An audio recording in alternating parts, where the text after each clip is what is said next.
The thing that interested me a lot was what motivates you to do what you do, and you've been doing it for a while. Why? What's the passion? What drives you? My main motivation is the inherent integrity of the natural world. There's a creation, actually, that we've been given as the common heritage of every creature and living thing on the planet, and that is being broken. It's being exploited, commodified, patented, and used right now, and that, to me, is an essential violation that I'm trying to let people know about and urge them to make sure we stop what's going on. The technologies that are being used today are lethal, toxic, and I think it's a moral problem as much as all the other environmental and social aspects. Tell me about how you got grounded in food. I've always been involved in agriculture. You know, a long time ago I was a USDA. I had been married to a farmer and farmed here in California. But I was kind of more an environmentalist. You know, I was really caring about the water and working on those issues as a lawyer. After I left government, I was an environmental lawyer, and I worked a lot with indigenous people. And one of the things I noticed was that food was the one thing that tied us to the places where we live, the people that we care about, our cultures, each other, the land, and it seemed to be the common denominator. And I started to notice that the environmental movement had kind of neglected agriculture, rightly seeing that industrial agriculture was a major polluter, but not really knowing what to do, because actually sustainable agriculture is the solution to so many of our environmental problems. Well, right in the middle of that development in my thinking, I moved to Vietnam. And when you live in a third world country, in Vietnam, for instance, people think they're poor. But if you go into the markets, they're just burgeoning with an enormous diversity of food because they still have a diverse local food system. You know, they're still living off the land. They have a monoculture agriculture because they sell a lot, they want, you know, to sell a lot of rice and participate in the global agricultural system. But the people themselves are still feeding themselves. And I learned from them a lot about what food really means and how the industrial system works and how diverse local food systems where people are engaged in the food system and feed themselves.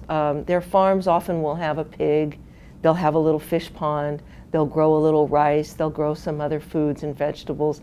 Very diverse, very intense system. They feed their households, they feed their neighbors, and they succeed at this very well. And of course, we've given that up pretty much. So we lost out. They taught me what's possible. Well, it just seems to me that there's this disconnect that the industry wants us sometimes to think of food in terms of its components, its nutrients. But what you're talking about is food as an expression of a culture, of a people that feeds the community in a different way than just nutrition. Right, right. Well, you know, the short story of 20th century agriculture is that we took the culture out of agriculture. And what we were left with is agribusiness. It was a big mistake. We thought we could produce more food cheaply, and we bought into this idea of convenience and the illusion of cheap food. It's not cheap. We pay for it in our healthcare system, which is the most expensive in the world. We pay for it in our environmental problems. But you know, that's what people think they're doing, is having cheap food.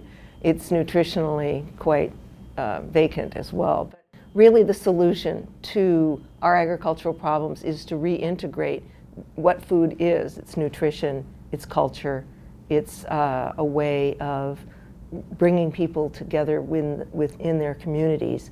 For instance, not everybody can grow all the food they need, so you have to rely on each other.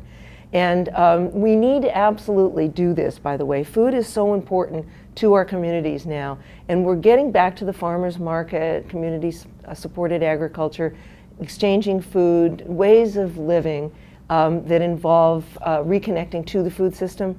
It's so important because we are facing environmental issues that are very serious. We are facing what they call the perfect storm of environmental problems, including global warming, which has extreme weather events like hurricanes, species extinction, the incredible loss of soil and clean water and the basic infrastructure. The United Nations studies are showing that the basic biological systems of the planet are seriously degraded. 60% of them are so degraded they're no longer providing our life support systems.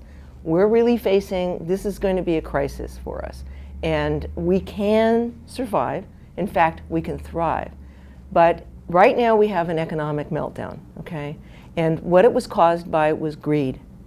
And when human beings are faced with those kinds of fears, they often will resort to hoarding and scarcity.